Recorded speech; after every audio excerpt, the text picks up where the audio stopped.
إليه أستغفر الله العظيم الذي لا إله إلا هو الحي القيوم وأتوب إليه أستغفر الله العظيم الذي لا إله إلا هو الحي القيوم وأتوب إليه بسم الله الرحمن الرحيم السلام عليكم ورحمة الله وبركاته الحمد لله رب العالمين وأفضل الصلاة وأتم التسليم على سيدنا محمد وعلى آله وصحبه أجمعين رب اشرح لي صدري ويسر لي أمري واحلل عقدة من لساني يفقه قولي سبحانك لا علم لنا إلا ما علمتنا إنك أنت العليم الحكيم ربنا زدنا علما وفهما يا ذا الجلال والإكرام أما بعد Muslimin muslimat yang dirahmati Allah Subhanahu wa taala, syukur kita pada Allah Subhanahu wa taala pada pagi ini kita masih diberikan kesempatan oleh Allah Subhanahu wa taala, kita diberikan kesihatan, umur yang panjang, kita diberikan hidayah, kita diberikan oleh Allah Subhanahu wa taala kelapangan waktu untuk kita bertemu sekali lagi dalam siri kuliah pagi Sabtu. Dan kita pada minggu ini, minggu kedua yang pertama, kita baca kitab Muniyatul Musalli yang ditulis oleh Syekh Daud Abdullah Al-Fatani. Kita dah sampai ke surat 3. Surat 3 kan? Kat mana tu? Sembahyang wusta. Qala musannifu rahimahullahu ta'ala wa nafa'ana biqira'ati kitabihi fid daraini. Berkata pengarang kitab, semoga Allah SWT merahmatinya dan Allah SWT memberikan kepada kita ilmu pengetahuan serta menjadikan kita orang-orang yang ikhlas dalam menuntut ilmu dan mengamalkannya insya-Allah.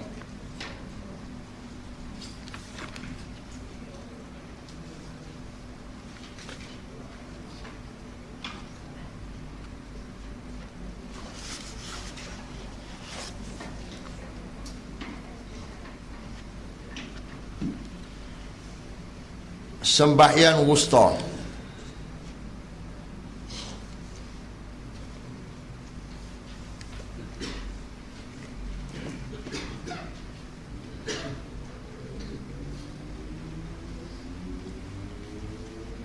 Sembahyang wusta adalah sembahyang asar.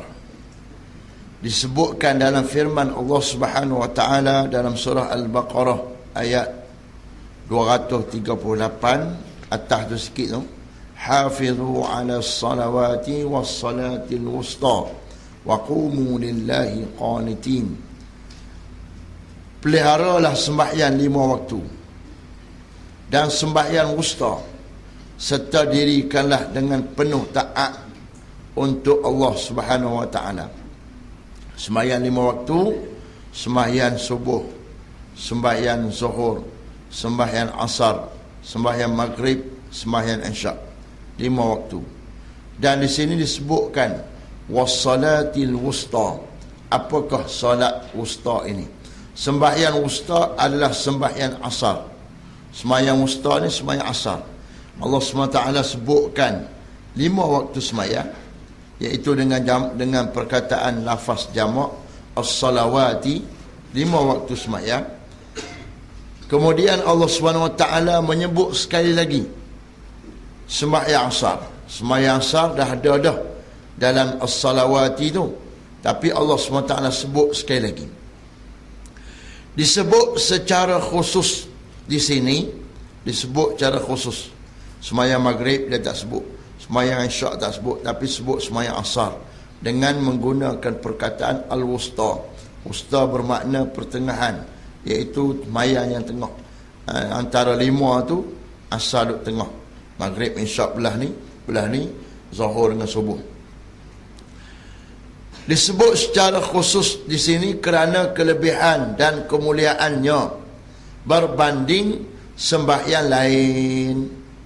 Sembahyang asar ni lebih berbanding dengan sembahyang lain, iaitu sembahyangnya 5 waktu tu, subuh, zuhur, maghrib, isyak, sembahyang asar ni lebih. Dan disebutkan oleh para ulama bahawasanya ulama bersepakat menyatakan solat wusta, iaitu sembahyang asar itu terlebih muakkad dari solat 5 waktu. Solat-solat yang lain ni, sembahyang asar tu Allah angkat lebih sikit. Allah angkat ketinggian dia dengan menyebut dia secara khusus dalam ayat ini, selepas disebutkan secara umum. Di antara dalil yang mana ulama menyatakan sembahyang asar itu lebih daripada sembahyang 5 waktu yang lain, di antara dalilnya ialah surah ini, surah Al-Baqarah ayat 238 yang telah kita bacakan ini.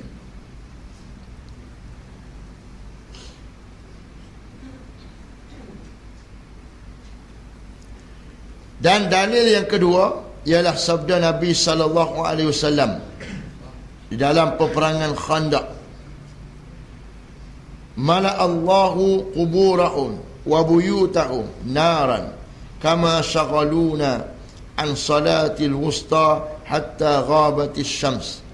Maksudnya, mudah-mudahan Allah Ta'ala memenuhkan api ke dalam kubur musyrikin jika rumah-rumah mereka, juga rumah-rumah mereka, seperti membimbang mereka akan kami dari solat wusta sehingga jatuh matahari. Kerana adanya orang musyrik, Nabi SAW nak sembahyang asar, maka Nabi mengambil sikap berhati-hati, duk jaga-jaga, kerana takut waktu sembahyang orang musyrik datang untuk menyerang kaum muslimin yang sedang sembahyang. Begitu juga sabda Nabi sallallahu alaihi wasallam, habasal musyrikuna Rasulullah sallallahu alaihi wasallam an salatil asri hatta asfarrat aw ihmarrat asy-syams faqala shaghaluna an salatil wusta mala Allahu ajwafahum wa quburahum nara. Begitu juga Rasulullah sallallahu alaihi wasallam menyatakan orang musyrikin ini telah kacau, telah membimbangkan, telah melambat-lambatkan kaum muslimin untuk melaksanakan solat asar sehingga dekat-dekat dengan maghrib dah. Dah gelap dah. Maka Rasulullah sallallahu alaihi wasallam menyatakan sebagaimana mereka telah kacau kita, menyibukkan kita dengan ambil cakna terhadap mereka sehingga kita lewat sembahyang asar, maka Allah penuhkan dada mereka, hati mereka, perut mereka dengan api dan juga kubur mereka dengan api.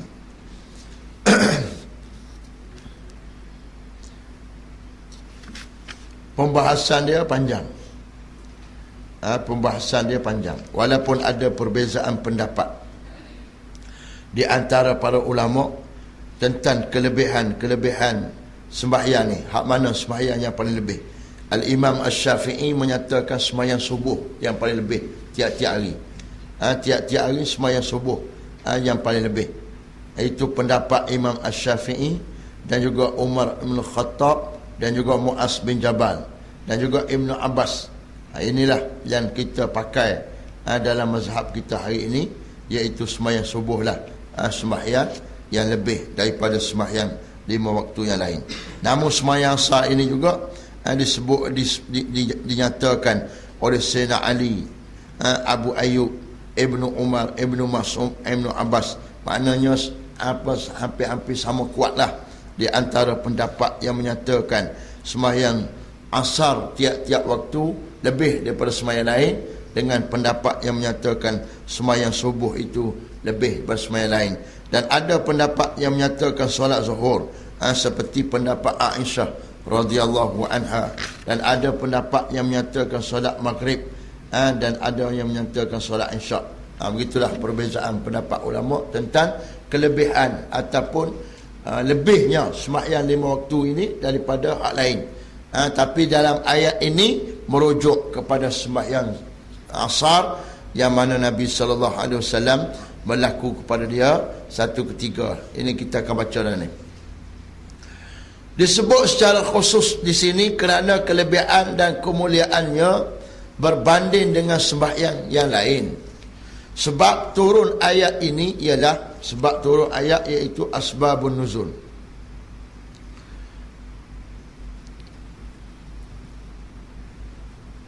Untuk memudahkan orang-orang Islam bersembahyang, tak kala takut. Apabila dalam keadaan takut seperti perang, turunnya ayat ini untuk membicarakan tentang sembahyang khauf. Sembahyang khauf, sembahyang cara lain untuk menenangkan hati orang Islam. Menurut satu cerita, orang-orang Islam bersembahyang zuhur bersama Rasulullah sallallahu alaihi wasallam dalam satu peperangan. Kalau kita rujuk hadis tadi, peperangan ini ialah peperangan Khandaq. Menurut cara biasa, sembahyang cara biasa, iaitu rokoknya, sujudnya, cara biasa. Orang-orang kafir musyrik berada berdekatan dengan orang Islam. Ada dekat, maknanya nampak orang Islam, maknanya orang Islam nampak mereka nampak orang Islam. Boleh tengok apa yang mereka buat, dan mereka pun boleh tengok apa yang orang Islam duk buat. Maka masing-masing duk tunggu peluang untuk serang. Melihat mereka mana? Orang-orang kafir musyrik berada berdekatan dengan orang-orang Islam, melihat mereka bersembahyang. Orang kafir musyrik ni duk tengok orang Islam sembahyang zuhur. Bila selesai sembahyang, ada orang musyrik berkata, selesai sembahyang, orang Islam dah, orang musyrik ni kata duduk sebelah dia, jika kamu gerpak, jika kamu gerpak ni, gempak ataupun gempak bahasa Kedah. Jika kamu gempak dia, gerpak ni maknanya ialah kamu pi serang hendak. Makna serang hendak, pi ramai-ramai kan. Waktu depa sembahyang ni pastilah kita akan menang gitu. Jika kamu gerpak mereka di dalam sembahyang nanti, tentu kamu dapat mengenakan mereka. Manakala yang lain pula berkata, sesungguhnya orang musyrik lain pula kata, seorang musyrik kata, kita pergi serang waktu sembahyang, kita boleh menang. Orang musyrik lain pula kata, sesungguhnya bagi mereka, bagi orang Islam itu, sembahyang selepas ini, ada sembahyang lagi selepas ni, adalah terlebih kasih daripada bapa dan anak-anak mereka. Sembahyang hak lepas ni mereka lebih kasih lagi. Mereka maknanya confirm mereka akan sembahyang. Kalau zuhur pun mereka sembahyang, hak ni mereka lebih-lebih lagi akan sembahyang, sebab sembahyang ni mereka kasih. Sembahyang yang dimaksudkan itu ialah sembahyang asar.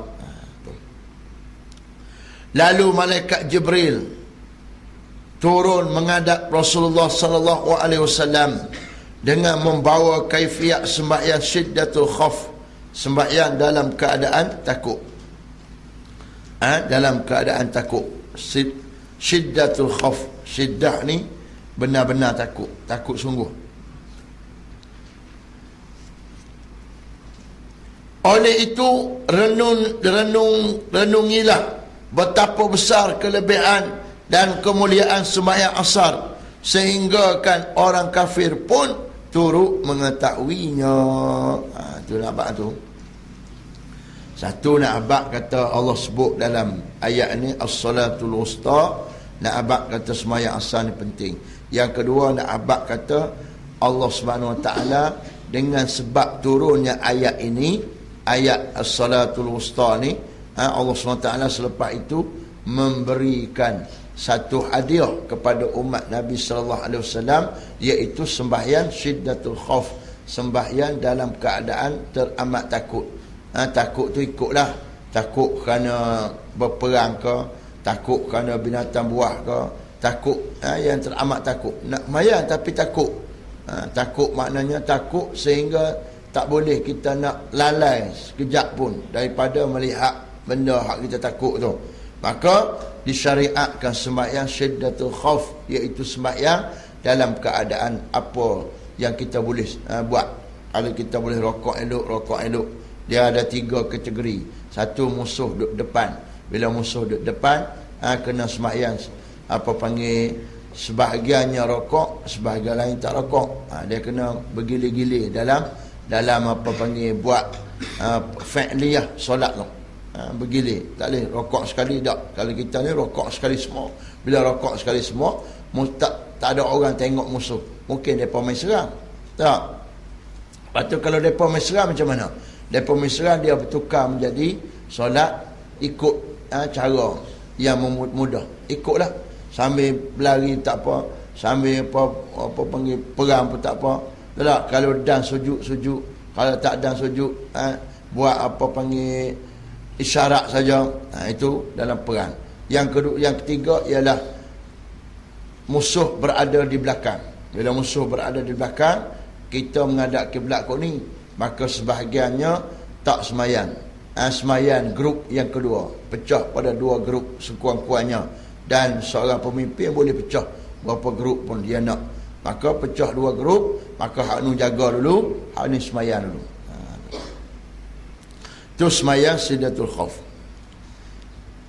Dan yang ketiganya, Allah SWT nak nyatakan kepada kita bahawasanya sembahyang asar ini lebih daripada sembahyang-sembahyang yang lain dalam satu pendapat mazhab. Tak apalah, masing-masing ada dalil dia, masing-masing ada kekuatan dia, kita boleh pakai semua. Kita ni kena letak sembahyang 5 waktu tu ialah sembahyang yang utama, yang tak boleh sekali-kali kita abaikan dalam masyarakat kita.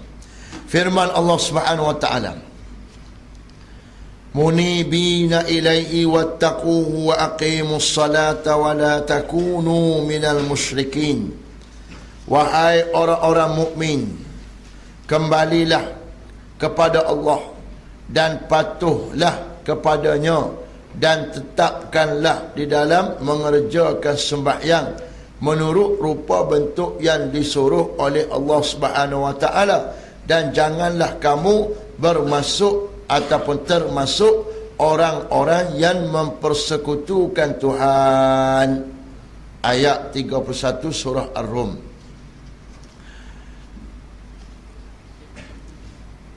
Di sini dia tak huraikan, kita hurai sikit. Munibi makna al-inabah, makna kembali kepada Allah Subhanahu wa taala. Imam Ibnu Katsir menafsirkan ayat dalam surah Ar-Rum ayat 31 ini dengan katanya, Imam Ibnu Katsir menyatakan, bal minal muwahhidinal mukhlisina la'ul ibadah la yuriduna bi'a siwahu. Maksudnya, bahkan hendak adalah kamu dari golongan orang-orang yang mentauhidkan Allah, yang ikhlaskan ibadah untuknya. Mereka tiada menghendaki dengan ibadah itu selainnya. Itu maksud dia munibina ilai, kembali kepada Allah tu. Kembali macam mana? Kembali dalam keadaan beribadah tanpa ada sedikit pun niat selain daripada kerana Allah. Tu, kita dalam hati kita, setengah orang dia buat sesuatu kerana nak pahala. Pasal apa sedekah dapat pahala. Setengah orang dia buat sesuatu kerana nak syurga Allah. Pasal apa buat begini, dah kita nak masuk syurga, kita buat lagu ni. Itu tingkatan-tingkatan iman. Betul belakang. Setengah orang dia buat sesuatu memang betul-betul kerana Allah. Dia bukan nak syurga pun, dia bukan nak pahala pun. Boleh ke tak lagu tu? Boleh juga. Tak ada masalah. Orang tu tak boleh dikata mu minta syurga. Pasal apa buat ibadat nak syurga? Buat ibadat kerana Allah lah. Sebab kita kena buat kerana Allah. Mana boleh buat kerana nak masuk syurga? Boleh. Kenapa? Kerana kalaupun orang tu buat kerana Allah, Allah dah janjikan nak berikan syurga pada orang tu. Maknanya orang ni dia straight terus. Tak buat lagu ni nak syurga, hak Allah janjikan. Orang ni dia ibadat pada Allah, ikut Allah lah. Dia nak bagi ke tak bagi ke. Ini tingkatan iman. Ada orang beribadat kerana takutkan neraka. Tak apa semua. Asalkan benda tu berkaitan dengan janji-janji Allah, kita beribadat kerana benda tu, tak apa. Tak apa. Tak? Contohnya kita sembahyang. Bila kita sembahyang ni, kita ada niat untuk mencegah diri kita daripada buat perkara mungkar. Kita sembahyang ni ada dalam hati. Boleh ke tak? Boleh. Tak ada masalah. Sebab apa? Sebab ayat Quran sebut innas salata tanha 'anil fahsya'i wal munkar. Sembahyang itu mencegah daripada perkara maksiat dan perkara mungkar. Maka boleh kita ada niat begitu. Tapi tak boleh niat waktu nak akad takbir lah. Tak boleh akad takbir Allahu Akbar saja aku sembahyang nak syurga. Tak. Itu kena sebut kerana Allah jugalah. Cuma dia ada niat, orang panggil yang bersekutu dengan niat kerana Allah tu nak syurga, nak pahala, nak sembuh penyakit kita, betul tak? Macam kita baca selawat ke Nabi ke baca ni ke, kita nak sembuhkan penyakit yang kita sakit ni. Boleh ke tak? Boleh. Asalkan benda-benda hak kita nak tu diredai oleh Allah. Benda yang kita nak itu ada dalil-dalil buktinya daripada hadis Nabi dan juga ayat-ayat Al-Quran. Begitu. Dan firman-Nya lagi, firman Allah Subhanahu Wa Taala, qad aflahal mu'minun alladzina hum fi salatihim khashi'un. Sesungguhnya orang-orang yang beriman itu berjaya, iaitu mereka yang khusyuk di dalam sembahyang hingga akhirnya. Surah Al-Mu'minun ayat 1 dan 2. Allah Subhanahu Wa Taala menyatakan kepada kita bahawasanya di antara ciri-ciri kejayaan seseorang mukmin itu ialah mereka itu khusyuk di dalam sembahyangnya. Itu ciri-ciri dia. Dan ayat ini panjang. Ayat ini kalau boleh kita ambil dia sebagai pedoman dalam hidup kita. Tapi jarang orang tulis ayat ni letak di dinding rumah. Tak, jarang. Padahal hak ni lah kalau boleh, sepatutnya kita tulis ayat ni letak di dinding rumah kita.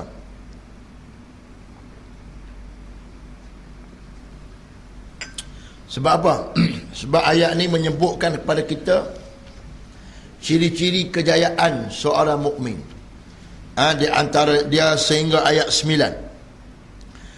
Pertama sekali, orang yang khusyuk dalam sembahyang, orang yang tidak mahu kepada benda-benda yang dimurkai oleh Allah, orang yang mengeluarkan zakat, orang yang menjaga kemaluan, orang yang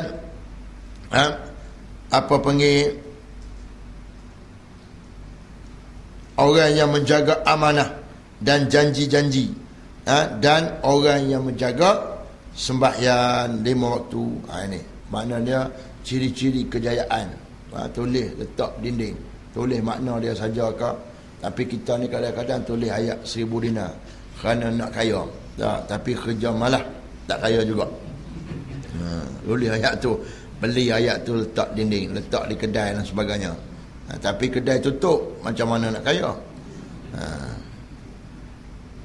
Walladzina hum ala salawatihim yuhafizun.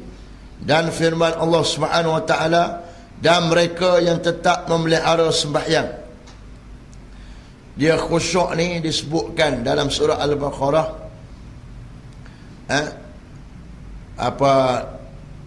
Khusyuk ni ialah orang yang sembahyang semata-mata kerana Allah Subhanahu Wa Taala. Dalam surah Al-Baqarah wasta'inu bis sabri was salah wa innaha lakabiratun illa 'alal khashi'in alladzina yadhunnuna annahum mulaqu rabbihim wa annahum ilaihi raji'un. Salah satu cara kita nak dapat khusyuk ialah kita kena ingat kita akan mati, kembali kepada Allah Subhanahu wa taala. Akan kembali kepada Allah Subhanahu wa taala, dan kita akan dihitungkan di akhirat nanti, dikira balik. Orang nak tengok ni sembahyang kita ni, orang nak lihat. Kalau kita tanam pokok bunga, kita akan tanam elok-elok kerana orang nak tengok. Kalau kita buat rumah pun begitu. Kalau kita apa-apa pekerjaan pun kerana ada orang nak tengok, kita buat bagi elok. Dan sembahyang ni Allah akan paparkan di akhirat nanti. Selepas daripada kita mati, kita akan dibangkitkan balik.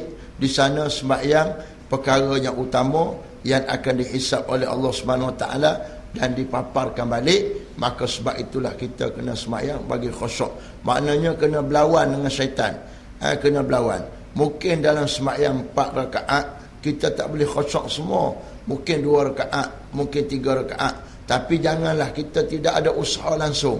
Biar pergi ke dia lah, aku dah sembahyang dah, khusyuk tak khusyuk bukan mereka tahu. Itu tak boleh. Tak boleh. Dan di antara usahanya juga kena memahami bacaan-bacaan kita. Bacaan yang kita baca, yang kita gerakkan mulut kita ni, apa dia maknanya, supaya apabila kita faham makna, kita dapat menyelami dengan hati kita. Bila kita sebut ihdinas siratal mustaqim, tunjukkanlah kami jalan yang lurus, maka kita dapat bayangkan jalan yang lurus itu Islam, mengamalkan Islam. Bila kita sebut iyyaka na'budu wa iyyaka nasta'in, hanya senya engkaulah Tuhan yang kami sembah, hanya senyalah engkaulah Tuhan tempat kami minta tolong, maka kita akan perbetulkan dalam kehidupan kita. Maknanya tidak ada benda besar kecuali Allah dalam hidup kita, dan tak ada tempat untuk kita minta tolong, untuk kita berdoa, untuk kita minta apa saja Allah Subhanahu Wa Taala. Orang lain kita minta lepas daripada kita minta pada Allah. Termasuklah suruh sembuh penyakit lah, suruh dapat kerja ke, dapat jodoh ke, suruh kaya ke, suruh apa saja yang kita nak, daripada benda-benda yang kecil-kecil sehinggalah benda-benda yang besar, termasuk nakkan syurga Allah dan sebagainya. Semuanya kena mohon kepada Allah. Tak boleh kita hanya usaha tanpa bermohon, kerana ia menunjukkan penentangan ataupun bertentangan dengan ayat yang kita baca, iyyaka nasta'in, hanya senya engkaulah Tuhan yang kami minta tolong. Tu kita kena belajarlah ni. Alhamdulillah lah kita pakat belajar belakang dah. InsyaAllah melalui apa yang kita belajar ni, kita akan lebih khusyuk dalam solat kita. Walladzina hum ala salawatihim yuhafizun, dan mereka yang tetap memelihara sembahyangnya walau dalam keadaan apa jua sekalipun.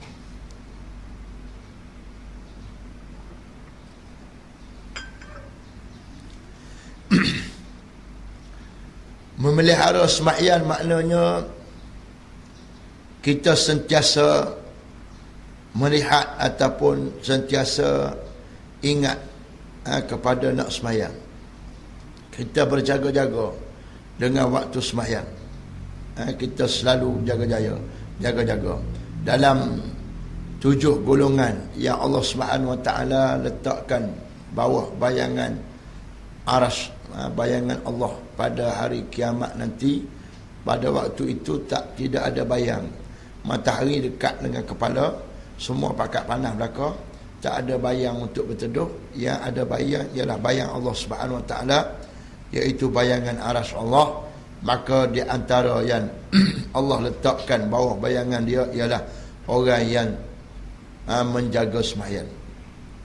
Orang yang menjaga sembahyang, orang yang ingat kepada qalbuhu muta'alliqun bil masajid, hati dia terikat dengan masjid.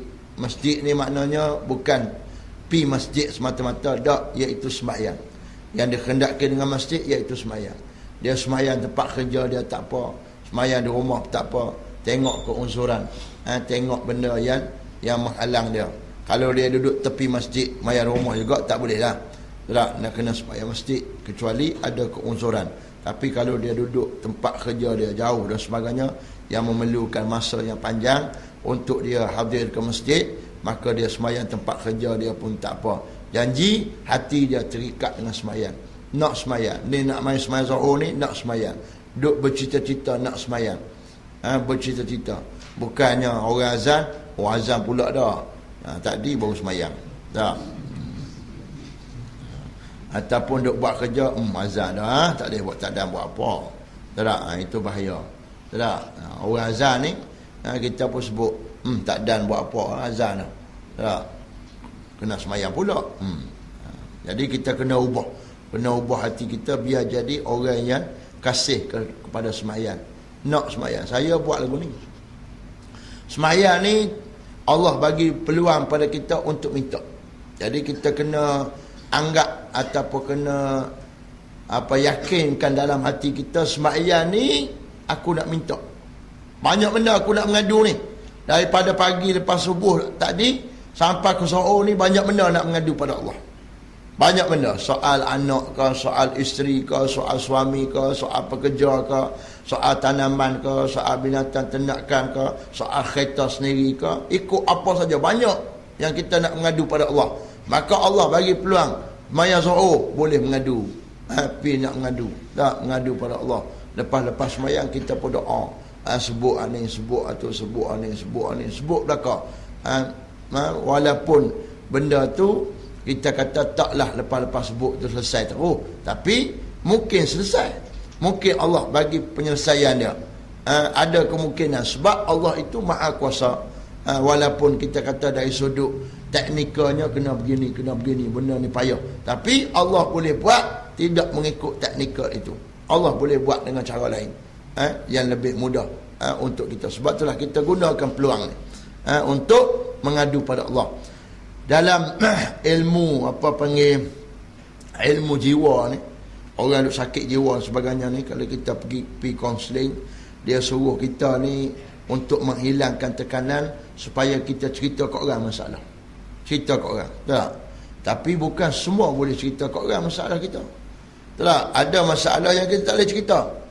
Kita duk pendam seorang, lepas tu kita nak macam mana hilang tekanan. Kita semayang, kita cerita pada Allah. Cerita panjang-panjang, tak? Cerita kalau kita semayang seorang pula nak menangis, nak apa pun menangis depan Allah. Cerita aku begini, masalah begini. Cerita. Sebab itulah sahabat-sahabat Nabi, apabila mereka berhadapan dengan masalah, terutama sekali dalam mereka berdakwah, mereka dapat fitnah. Seperti mana Nabi Musa dapat fitnah, Qarun fitnah dia. Begitu juga Maryam, mak pada Nabi Isa, dapat fitnah. Mereka ni semayang. Apabila berhadapan dengan fitnah, mereka semayang. Imam Ghazali pun dapat fitnah. Mereka minta, aku semayang dulu rakaat. Semayang rakaat, minta supaya apa? Supaya hilang tekanan dia. Maknanya supaya kita ni mengadu pada Allah, maka ringanlah rasa hati kita, ringanlah rasa jiwa kita. Itulah yang hari ini kita lihat, ada sebahagian daripada masyarakat yang sanggup bunuh diri, ada yang sanggup untuk lari daripada masalah ni dengan mengambil dadah, minum minuman memabukkan dan sebagainya. Kenapa nak hilang masalah? Sebab mereka tak jumpa puncanya ialah mereka kena kembali kepada Islam, iaitu bila mereka semayang hilang masalah. Kenapa? Kerana waktu semayang kita boleh mengadu pada Allah, mengadu apa saja masalah, besar tara mana masalah pun Allah mampu nak selesaikan. Paling-paling kurang Allah meringankan bebanan itu dalam jiwa kita, dalam akal fikiran kita. Maka kita menjadi orang yang normal untuk menyelesaikan masalah tu. Jadi normal, biasa nak selesai satu. Jadi tenang. Jadi tenang. Dia yang jadi kalut hidup ni sebab ada orang yang tak tenang. Ada orang yang tak tenang. Kita kata lagu ni, dia marah. Dia tak tenang. Sepatutnya hidup ni kena tenang. Tak? Benda yang kita rancang ni bukan semua jadi. Dan sebahagian besarnya tak jadi. Kita rancang lagu ni, rancang lagu ni. Tak jadi. Bila tak jadi, tenang. Tenang, ingat. Macam pinggan makuk rumah kita. gelas dan sebagainya. Dia ada ajal. Likulli syai'in ajal. Pinggang ke apa sajalah yang kita miliki, rumah kita dan sebagainya, dia ada ajal. Sebagaimana kita akan mati, benda-benda ni juga akan rosak. Maka kalau berlaku kerosakan pada benda tu, kita sebut dah sampai ajal dia dah. Nak macam mana? Cuma kita usahalah bagi tak rosak. Tapi dah usaha juga, dah jatuh juga pinggang, pecah juga sampai ajal dia. Maka tenanglah hati kita. Ini duk fikir bila pinggang pecah, hak ni mahal, hak ni lah satu-satunya orang bagi hadiah, hak ni lah lagu ni, hang ni tak jaga langsung. Tak, akhirnya tidur malam tak lena. Sebab apa? Fikir pinggang je. Padahal kalau mati bukan setakat pinggang, rumah pun dah tinggal. Tak. Itu benda yang kita kena buat bersama.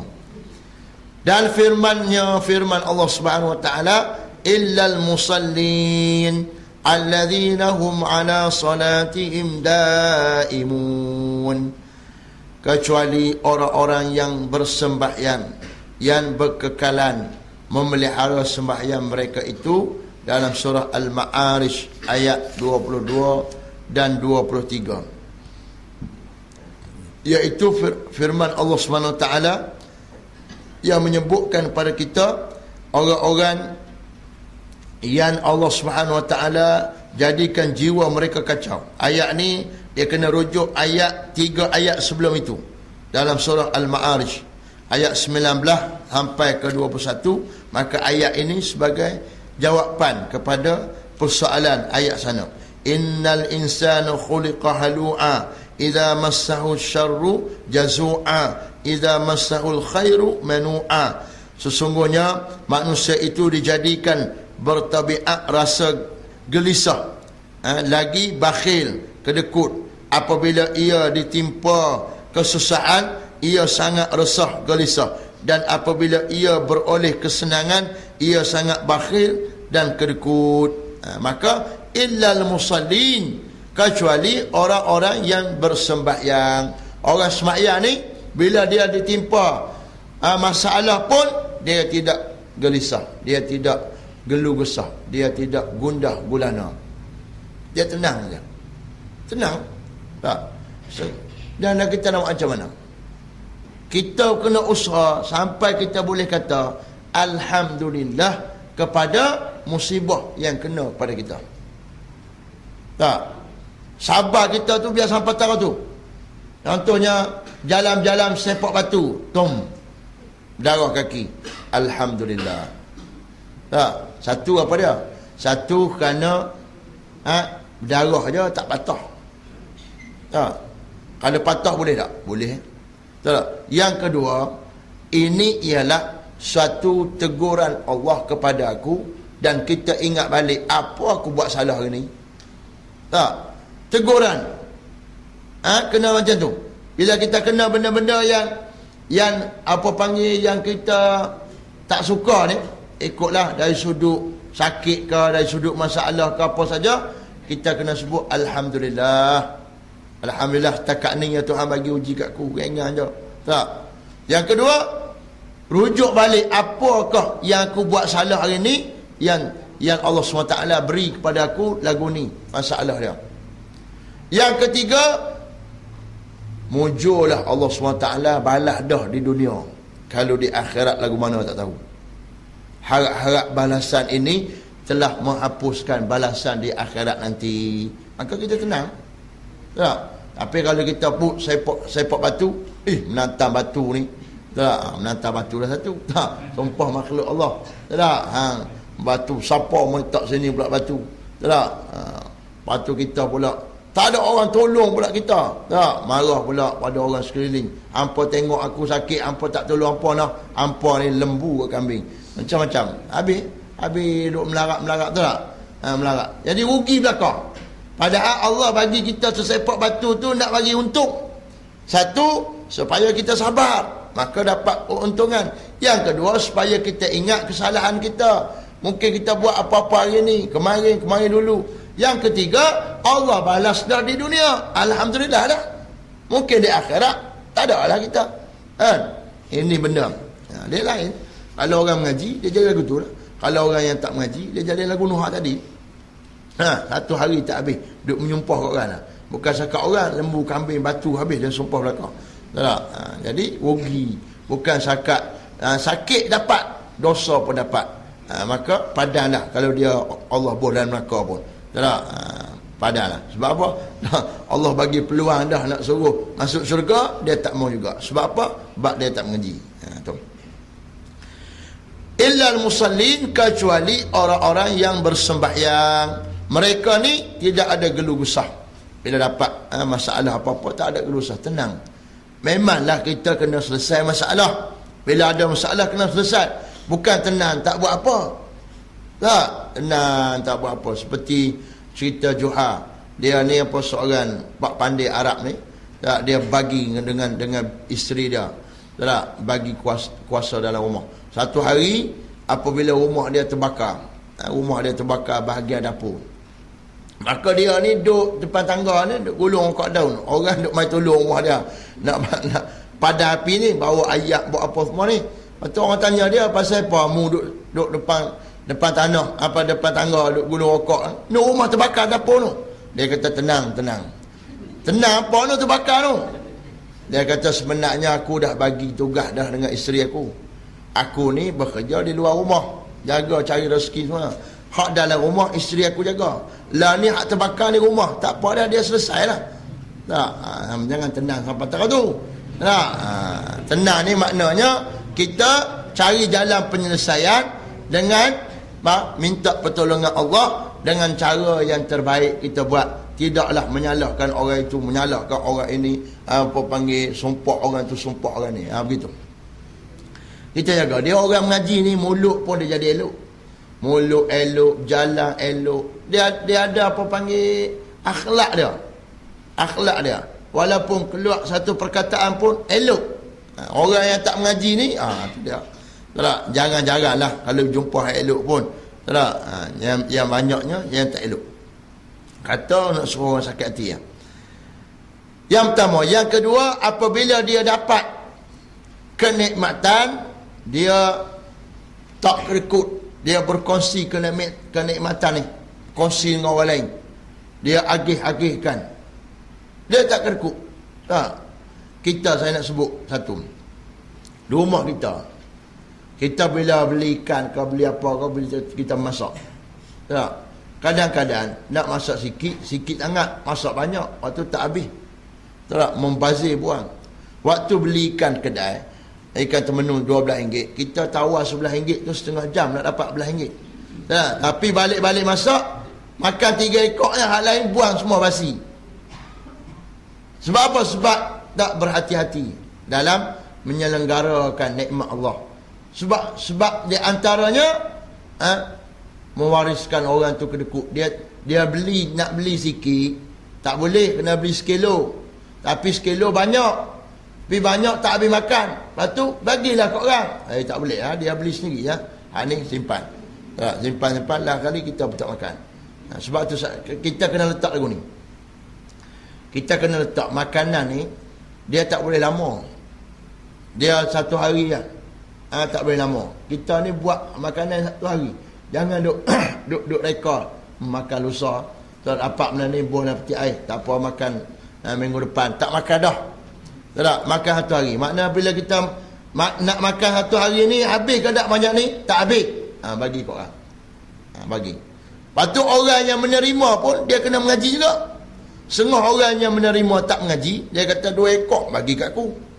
Tak, bagilah sekilo. Dia tak mengaji. Sedangkan kita dengar cerita Aisyah radhiyallahu anha, dia bersedekah dengan sebelah buah tamar aja. Oh, kalau lagu tu orang bagi kat kita tak tahu lah, sebulan duk kata Pak Mak bagi sebelah aja buah tamar. Tak, sebelah aja bagi. Balik Mekah tu, pi rumah dia, nak minum air Zam-Zam, nak makan buah tamar. Dia buat kelak buah tamar sebelah aja. Sebulan tak habis cerita. Dah ada sebiji je bagi sebelah dah. Tak.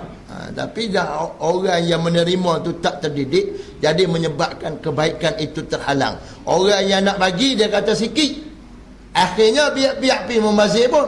Orang yang nak menerima pun sikit ni buat main apa, dia kata sikit-sikit tak payah buat main. Jadi kalau dia pakat-pakat mengaji, clear. Tak, pakat mengaji clear. Saya duduk di Syria. Ustaz ada lepas ni? Ada, anak kita mesti. Saya duduk di Syria dulu. Dalam pengajian macam ni, dia ada dua orang yang selalu duk bagi benda tiap-tiap pagi. Apa dia? Seorang tu dia bagi coklat. Dalam poket dia ni penuh coklat ni. Bila dah habis kuliah, habis sembahyang, kuliah. Bila kuliah ni dia pergi tiap-tiap orang. Orang pakai ambil sebiji orang. Lepas tu yang kedua, ada orang tua tu dia bawa carrot. Lobak merah. Lobak merah pada poket ni. Hak kecil-kecil. Orang Arab dia makan lobak merah kecil-kecil. Kita makan besar, bola poket penuh. Lepas apa semayang semua ni, duduk dalam halaqah nak kuliah ni, lagu ni, dia habis. Sebiji. Satu seorang ni, lobak merah. Makan lobak merah. Waktu mengaji. Tak, kita kata loh, satu bagilah seguni kak. Tak depan tu. Tak, dia buat tu kebaikan. Tapi orang Arab ni dia terdidik ke tu. Tak ada orang kata apa. Dalam masjid besar ni, tak ada orang kata apa bagus. Tapi kalau tempat kita buat lagu tu, tak, orang cemuh. Bukan sahaja orang tak puji, orang cemuh pula. Nak bagi pun bagilah elok, bagilah apa panggil banyak sikit. Ni apa bagi satu ya. Tu antara benda yang kita perlu ubah insya-Allah dalam kehidupan kita. Illal musallin allazina an salatihim daimun, kecuali orang-orang yang bersembahyang yang berkekalan memelihara sembahyang mereka. Wallahu subhanahu wa ta'ala a'lam. Allahu akbar. Tanda mana kita mesti? A'udzu billahi minasyaitonir rajim. Bismillahirrahmanirrahim. Alhamdulillahirabbil alamin wassalatu wassalamu ala rasulil amin wa ala alihi washabbihi ajmain. Ya Allah Tuhan kami, ampunkanlah dosa kami ya Allah, ampunkanlah dosa kedua ibu bapa kami ya Allah, ampunkanlah dosa datuk nenek kami ya Allah, ampunkanlah dosa jiran-jiran kami, sahabat andai kami, suami kami, isteri kami, anak-anak kami, menantu kami, cucu kami, ahli keluarga kami ya Allah. Ampunkanlah dosa umat Islam, ampunkanlah dosa pemimpin umat Islam. Jadikanlah pemimpin umat Islam pemimpin yang baik, pemimpin yang adil, yang memelihara kami ya Allah. Ya Allah ya Tuhan kami mohon padamu ya Allah, sembuhkanlah penyakit kami ya Allah. Kami sakit ya Allah. Ya Allah ya Tuhan kami, Engkaulah yang menguji kami dengan sakit ya Allah, untuk mengetahui kami beriman padamu, untuk mengetahui bahawasanya kami bersabar dengan sakit ini ya Allah. Ya Allah kami beriman padamu ya Allah, kami bersabar padamu pada apa yang Kau uji kami ya Allah. Sembuhkanlah penyakit kami ya Allah, sembuhkanlah penyakit mereka sakit kalangan kami, di kalangan ahli keluarga kami ya Allah, di kalangan jiran-jiran kami ya Allah, sahabat andai kami ya Allah, terutama mereka yang terlantar di hospital ataupun di rumah yang menanggung kesakitan sekian lama ya Allah. Sembuhkanlah mereka semua ya Allah. Tiap-tiap mereka yang Engkau uji dengan sakit, maka kurniakanlah pada mereka sifat sabar, dan jadikanlah mereka orang-orang yang digugurkan dosa. Tiap-tiap mereka yang Engkau anugerahkan kesembuhan, berilah pada mereka sifat syukur, dan jadikanlah mereka orang-orang yang beribadah, yang bangkit menegakkan agama-Mu ya Allah.